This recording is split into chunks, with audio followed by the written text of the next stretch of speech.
There is a name on a Manhattan intercom that once appeared on Ottoman coins. A mailbox in São Paulo carries a surname that once ruled the largest country in the Americas. A suburban house in Virginia belongs to the grandson of a man who claimed descent from King Solomon. These are not actors, not pretenders.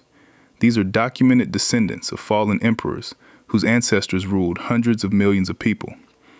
Today, they rule a lease. Some do not want to be found. Some still receive letters addressed to His Imperial Highness. You are about to meet 10 of them now. Start with the man who chose it. Number 10 is Jin Yuzhang. His uncle sat on the dragon throne. He sat behind a desk at a Beijing municipal office. His uncle was Puyi, the last emperor of China, crowned inside the Forbidden City at the age of 2, dressed in imperial yellow silk in a room where court eunuchs still bowed to the floor. That world was already a shadow of itself by the time Puyi wore it. The Qing had spent the 19th century losing wars, losing ports, and losing the belief that it held everything together. The imperial household budget, once larger than several provinces combined, had turned into a ledger of debts. In 1911, the revolution came. In 1924, a warlord tore up the agreement that had let Puyi keep his shrinking court inside the Forbidden City and gave the family a few hours to leave. Puyi walked out through gates his ancestors had ruled for nearly 3 centuries and did not go back as an emperor again. He drifted through concessions and villas, ended up in Manchukuo as a Japanese puppet, was captured by Soviet troops in 1945, and spent years in communist re-education. When he was pardoned in 1959, he came out as an ordinary citizen with an ordinary work assignment. Jin Yuzhang was born into that aftermath. He never saw the Forbidden City as a home. He saw it as a museum ticket. His father Purin was Puyi's younger brother, and Purin also lived out an ordinary Beijing life, teaching, working, dying in a small apartment in 2015 as well. That was the family arc. 2 generations that could have been claimants became teachers and clerks instead. Jin Yuzhang worked. That was the strange part. He did not stand in exile courts. He did not petition for restoration. He carried an ordinary Chinese surname, went to school in the People's Republic, took a government job, taught for years, and gave occasional interviews when reporters found him. He held a role as a cultural advisor to a Beijing district. In old age, he sat in a modest apartment where family photographs were kept in a small cabinet next to ordinary furniture.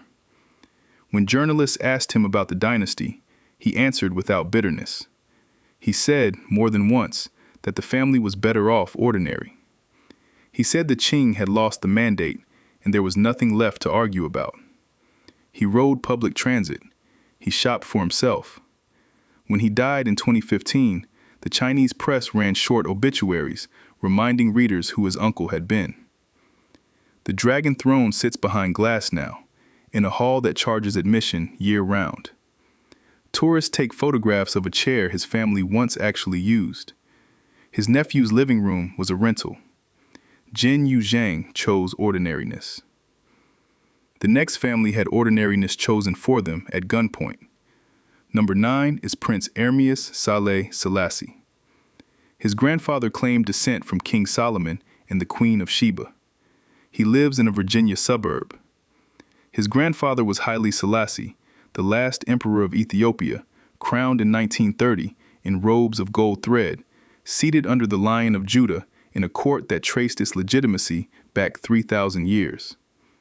That court was not a metaphor. It was a functioning imperial administration, with a palace at Addis Ababa, an imperial guard, an orthodox liturgy that named the emperor in every service, and a diplomatic reach that put Selassie on stages from Geneva to Washington. Kennedy hosted him. De Gaulle received him.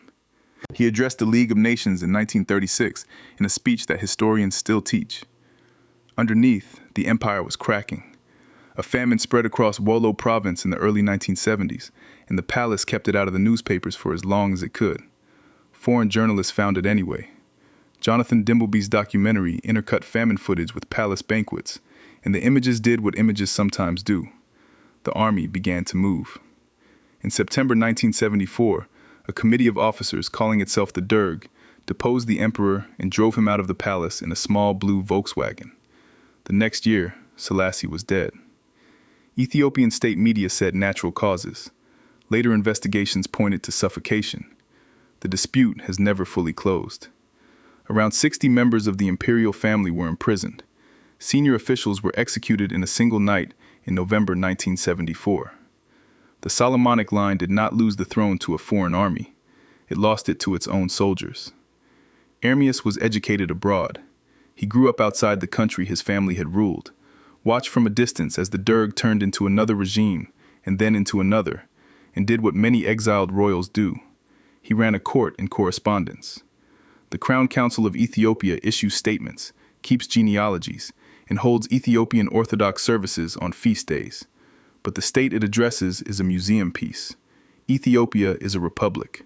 The Imperial Constitution of 1955 is a paper in an archive. His grandfather addressed the League of Nations. He addresses email. The aftermath was long. Many of the Selassie relatives who survived the November 1974 executions remained in prison for years. Some were held for over a decade. A few were released only after the fall of the Derg in 1991. The bones of Haile Selassie himself were found buried under a bathroom floor in the Imperial Palace complex, exhumed in 1992, and finally reburied in 2000 in Holy Trinity Cathedral in Addis Ababa, in a private funeral that the Ethiopian government did not sponsor as a state event. The imperial regalia is scattered now, some in Ethiopian museums, some in private hands, some still moving between family members abroad. The suburb where Ermias lives is quiet. Neighbors know him as a private man with an unusual name. The 3,000-year line did not end in a battle. It ended in a locked room and later under a bathroom floor. Ethiopia's imperial line lost the throne to a coup. The next dynasty lost it to a law. Number 8 is Prince Karl von Habsburg. His family once ruled a fifth of Europe. He takes trains he does not own between Salzburg and Brussels. His great-grandfather was Emperor Franz Joseph, whose reign lasted 68 years and whose civil service ran on paperwork from Milan to Krakow. Schönbrunn Palace had more rooms than a small town. The double-headed eagle appeared on coins, uniforms, church walls, treaties, and postage. The Austro-Hungarian Navy patrolled the Adriatic. The Vienna Court Opera opened its season under an imperial box that was never empty. The cracks were older than the crown. Bohemia wanted a different arrangement. Hungary already had one. Croatia, Poland, Ruthenia, Romania, every corner of the empire had a nationalist movement waiting for a moment. In 1914, the moment came at Sarajevo, and the empire that had survived Napoleon dissolved in 4 years of war. In November 1918, Karl I, the last emperor, signed a declaration renouncing participation in state affairs, careful not to abdicate. It did not matter. The republic that replaced him wrote the Habsburg Law in April 1919. The statute banished the family from Austria unless they renounced all claims to the throne. A single Austrian law did what centuries of enemies had failed to do. It erased a dynasty from its own country. Karl I tried twice in 1921 to reclaim the throne of Hungary. Both attempts failed. He was placed on a British warship and taken to the island of Madeira. He died there in April 1922 of pneumonia, in a modest house, at the age of 34. His widow Zita raised the children in a series of borrowed homes across Europe. Otto von Habsburg, Karl I's eldest son, spent decades stateless. He grew up carrying refugee papers, moving between Spain, Belgium, and the United States. During the Second World War, he lobbied Roosevelt and Churchill against a settlement that would have restored the Habsburgs, arguing instead for a free Austria. After the war, he was banned from Austria for years, admitted only in 1966 after he formally signed the renunciation of all imperial claims. He then re-entered European life through the back door of the European Parliament, sitting as a German MEP for 20 years and championing European integration until his death in 2011. He was buried in the Habsburg crypt in Vienna after a funeral procession that closed the city center. His son Karl, born in 1961, was allowed to visit Austria as a child, then to live there as an adult. He served as a member of the European Parliament in his own turn. He gives interviews. He runs a family foundation. He lives in Austria the way any other Austrian does. The family homes are modest by the standard of the world they lost. Schönbrunn is a museum. The Hofburg is a government building housing the Austrian president. In the Capuchin Church in Vienna, monks still tend the imperial crypt, where hearts of Habsburg emperors sit in silver urns, preserved by an old ritual that no state pays for anymore.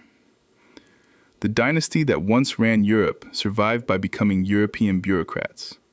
The empire is gone. The paperwork remains, and one of its descendants files it in Brussels. The Habsburgs vanished by paperwork.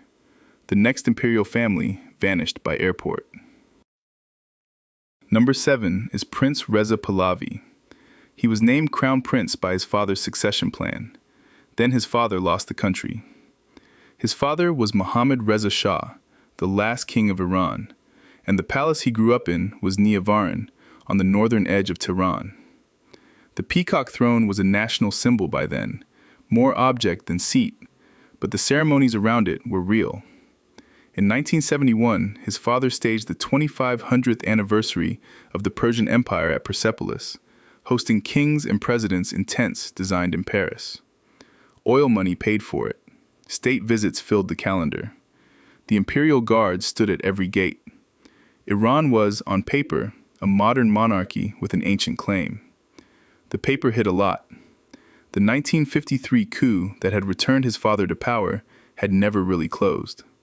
SAVAK, the intelligence service, made political opposition dangerous and clerical opposition inevitable. Inflation ate at the middle class.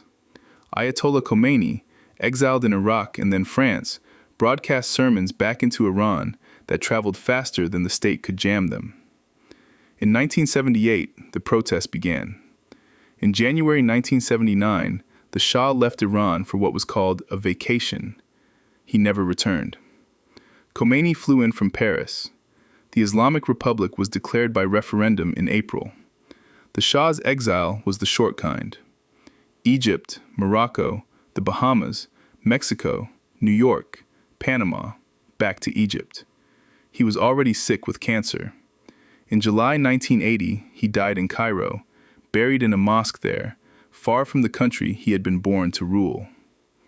Reza, still a teenager, watched it from a room that did not belong to him. He was proclaimed Shah by his mother and a handful of officials in exile. The proclamation had no state behind it. He studied in the United States. He settled in the Washington area, married, raised children in ordinary American conditions. His sister Layla died in London in 2001, at the age of 31, alone in a hotel room. His brother Ali Reza died by suicide in 2011 in Boston. The Shah's line had been young and photographed and full. It became, in one generation, a family with 2 graves in exile and a surviving son on a Maryland lawn. The Pahlavi crown jewels sit in a vault under the central bank in Tehran, officially state property, occasionally displayed, still spectacular. The heir lives on the other side of the world. His father was the king of kings. He is a man with a mortgage and a broadcasting studio. The Shah's family fled Iran in a hurry. The Romanovs did not get that chance. Number 6 is the surviving Romanov line. Their family ruled a sixth of the world's land. Their descendants share bus routes with strangers. The Winter Palace in St. Petersburg had over 1,000 rooms. Tsarskoye Selo had gardens larger than towns. Fabergé made eggs for the imperial family that were miniature palaces in themselves. The Trans-Siberian Railway carried Romanov officials across 9 time zones. The Tsar was head of the Orthodox Church. The Imperial Guard was a caste. The largest army in Europe answered, in theory, to one family. In February 1917, the theory ran out. Bread lines in Petrograd turned into strikes. Strikes turned into demonstrations, and the garrison switched sides. Nicholas II abdicated on a train in March. He tried to hand the throne to his brother Michael. Michael refused it. The provisional government held for 8 months. Then the Bolsheviks took over. Nicholas and his immediate family were moved to Tobolsk and then to Ekaterinburg. On the night of 16 July 1918, in a basement, they were shot. The Romanov Center was gone, in a room the size of a small office. The extended family scattered.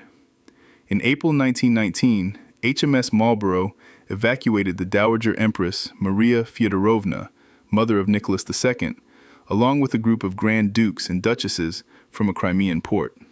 Some crossed borders on false papers. Grand Dukes and Grand Duchesses became tenants in Paris, lodgers in London, small businessmen in New York, drivers who did not always advertise their names. Some sold jewels through auction houses 1 piece at a time. Prince Felix Yusupov, a Romanov by marriage, lived out his life in Paris in reduced circumstances after selling paintings and gems to survive. Prince Nicholas Romanov, one of the senior surviving members of the family, spent most of his life in Switzerland and Italy in modest circumstances and died in 2014. Other branches, particularly the Vladimirovici and Nikolaevici lines, still argue about who represents the family in exile. Grand Duchess Maria Vladimirovna, based in Madrid, claims headship. Prince Andrew Romanov, based in the United States, represented the rival Nikolaevici line until his death. Historians and genealogists take sides on which claim is more legitimate under the Pauline succession laws of 1797. The rest of the world takes almost no notice. Some of the Fabergé eggs are in Russian state museums today. Some are in Western collections, sold at auction for tens of millions of dollars, buyers anonymous. Their descendants live in rented rooms across Europe, quietly holding surnames that once printed on rubles. The Winter Palace is a museum. Their apartments are not. Some Romanovs found safety in French villages. This next emperor's son found it in a California cul-de-sac. Number 5 is Prince Bao An. His father was the last emperor of Vietnam. He worked ordinary jobs in Orange County. His father was Bao Dai, 13th ruler of the Nguyen dynasty, the last emperor of a Vietnamese imperial line that traced back to the early 19th century. The imperial city of Hue was his court. Mandarins in embroidered robes filled the halls. The court held ceremonies for centuries, even after the French turned Vietnam into a protectorate and drained the throne of real power. The weakness was the throne itself. Bao Daiza inherited a monarchy that was already a costume. The French decided most policy. The Japanese arrived during the Second World War and used him. In August 1945, the Viet Minh forced his abdication, and he handed over a sword and a seal in a public ceremony in Hue. He came back for a while under the French as a nominal head of state. Then in 1955, a referendum in the South removed him permanently. The vote was widely regarded as rigged. Ngo Dinh Diem took over. Bao Dai went to France and stayed. He lived out his life in a small Paris apartment on the Rue Fresnel near the Trocadero. He died in 1997 in a Paris hospital in relative obscurity and was buried at the Passy Cemetery. His son, Bao Un, had already settled in the United States in Southern California, where the Vietnamese diaspora was building an entire life around lost worlds. Bao Un did not grow up in the palace. His mother had been one of Bao Dai's later companions, and he had spent his early years between Vietnam and France before ending up in the United States as a working man. He took service and technical jobs. He raised a family. He spoke at community events when asked. He gave interviews to Vietnamese language newspapers in Orange County that treated him with the courtesy the Vietnamese state has never officially extended. Vietnam remembers Bao Dai's today mostly as a colonial figure, a puppet, a name attached to a period Vietnam has moved past. The state does not celebrate him. There is no official rehabilitation. The Nguyen imperial seals, some lost during the abdication ceremony in 1945, some in museums, some rumored still in family hands abroad, carry more weight in the Hue Palace Museum than they do in his son's living room. The imperial city of Hue is a UNESCO World Heritage Site now. Tourists walk through it every day. His son's address was a zip code. Vietnam's last imperial heir worked ordinary jobs quietly. Korea's did not have that luxury. Number 4 is Prince Yi-suk. His grandfather was Emperor of Korea. He was a nightclub singer in Los Angeles. His grandfather was Gojong, the man who declared the Korean Empire in 1897 in an attempt to signal Korea's independence from a Chinese order that was collapsing and a Japanese one that was rising. The Joseon dynasty behind him had ruled the peninsula for over 500 years. Deoksugung and Gyeongbokgung were royal palaces older than most European monarchies. Confucian ceremony filled the calendar. The emperor performed rites that connected the state to heaven. The Imperial Declaration of 1897 was supposed to be a beginning. It turned out to be an ending in slow motion. Japan moved in stages. A treaty in 1905 made Korea a protectorate. Another in 1910 annexed it outright. The dynasty was dissolved as a political entity, and the imperial family was absorbed into the Japanese nobility, kept close and kept quiet. The last emperor, Sunjong, died in 1926, still a symbol under Japanese watch. His half-brother, Uimin, was raised in Japan, married to a Japanese princess, and prevented from returning to Korea for the rest of the colonial period. Korea was liberated in 1945, but the new South Korean Republic did not restore the monarchy.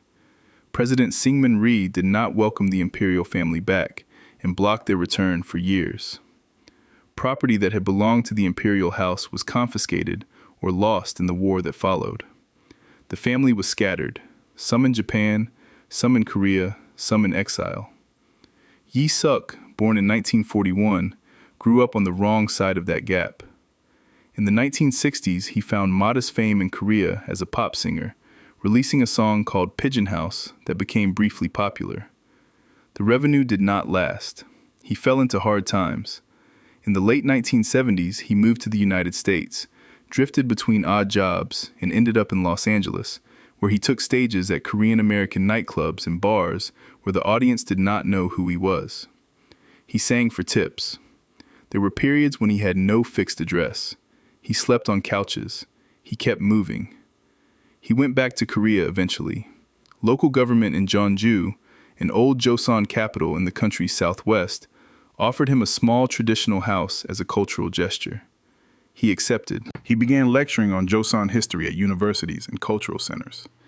Korean journalists, catching up late, wrote profiles that included the words "imperial grandson" next to photographs of a man in ordinary clothes. The Joseon palaces are national treasures now. Tourists pay for tickets. His ancestors received tribute from foreign kingdoms. He accepted tips in cash. Yi-suk performed for tips. The head of the House of Osman rode elevators. Number 3 is the current head of the House of Osman. Their ancestor conquered Constantinople.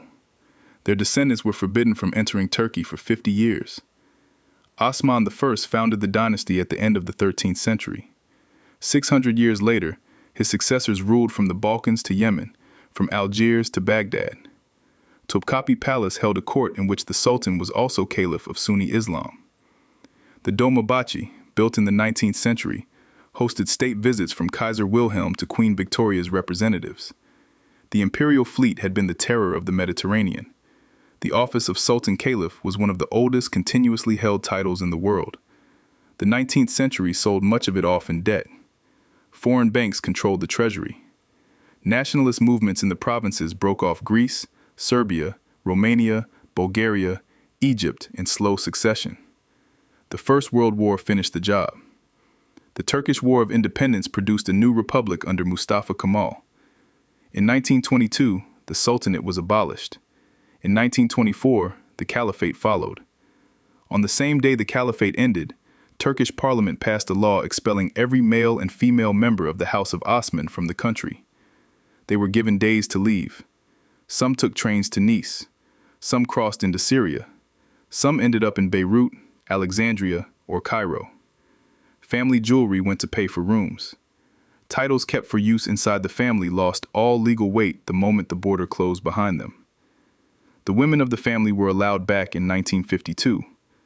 The men had to wait until 1974. In between, the heads of the house lived in small apartments: Damascus, Beirut, Nice, and later New York.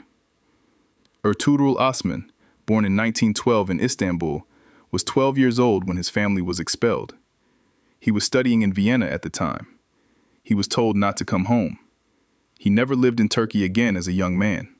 He spent decades in New York, most famously in a rent-controlled apartment near Lexington Avenue, where he lived above a shop for over 60 years.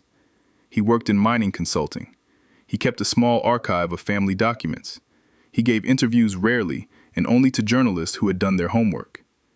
He became head of the House of Osman in 1994, when the previous head died.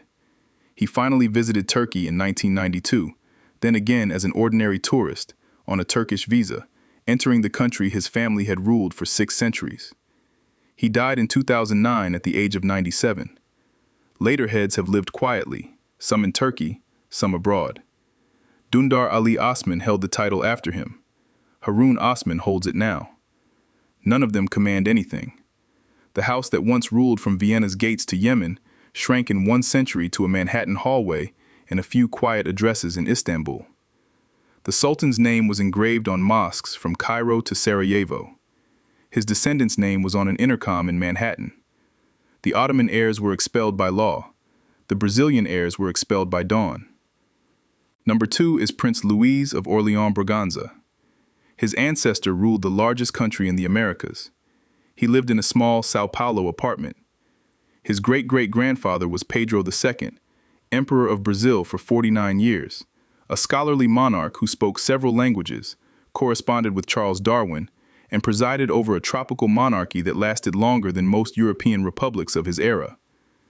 The Imperial Palace of Persepolis, a mountain retreat above Rio de Janeiro, was the family's summer home. His daughter, Princess Isabel, acting as regent, signed the Golden Law in 1888, ending slavery in Brazil in a single stroke. The signature was an act of moral courage. It was also a political mistake for the monarchy. The landowning class that had depended on enslaved labor turned against the crown overnight. Republican intellectuals had been waiting for that moment for years. On 15 November 1889, a bloodless military coup overthrew the empire. The imperial family was given 24 hours to leave the country. They boarded a ship before most Brazilians even knew what had happened. Property was confiscated. Titles were legally abolished. The family lived out the following decades in Portugal and France, and later some descendants were permitted to return quietly as private citizens. In 1993, Brazil held a national referendum on the form of government. The choices were republic or monarchy, and within monarchy, the choice between parliamentary and constitutional forms. The monarchy option lost, badly. Around 66% of valid votes went to the republic. Around 10% chose the monarchy. Prince Luis, head of the Imperial House of Brazil at the time, had campaigned for a return. Then he went back to his ordinary life. He lived in a modest São Paulo apartment. He held no state role, drew no state pension for his title, and had no restored property. He gave occasional interviews to Brazilian magazines that treated him with the fondness reserved for family relics. He died in 2022. The Imperial Museum of Persepolis, once the family's summer palace, receives hundreds of thousands of tourists a year. Pedro II's crown sits in a case there. So does his throne. So do letters he wrote to European scientists in the 19th century. Their palace charges admission. His apartment charged rent. Brazil voted on their return and said no. Korea did not vote. It simply forgot. Number 1 belongs to Yi Suk, revisited not for new facts, but for the final image. Think of the last time anyone heard him sing publicly. In Los Angeles, in a small room, for money he did not have, in a language his ancestors never spoke, in a city no Korean emperor had ever seen. Then think of him now, in the small traditional house in Jeonju, in his old age, with a photograph of his grandfather in imperial dress on a wall and a calendar next to it. He lectures on the dynasty when invited. Korean television sometimes films him. The house is not a palace. The doorbell is ordinary. That is where the whole video was always heading. Not to a throne, to a doorbell. All 10 of them share the same strange fate.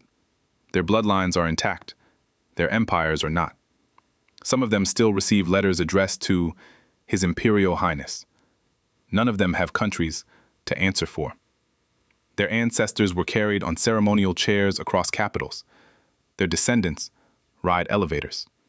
Their ancestors were painted in oil. Their descendants renew driver's licenses. Their ancestors signed treaties. Their descendants sign leases. And there are more of them. The list does not end here. The great-great-grandchildren keep being born. They grow up in apartments where the family history is a story told at Sunday dinners and nowhere else. They walk streets where the surname means nothing to the neighbors and everything in a book. Somewhere, in a building most people pass without looking up, is a name on an intercom that history was supposed to remember forever. Somewhere, a door opens and closes on a face that once would have been painted in gold. The emperors are in the history books. Their grandchildren are in the phone book.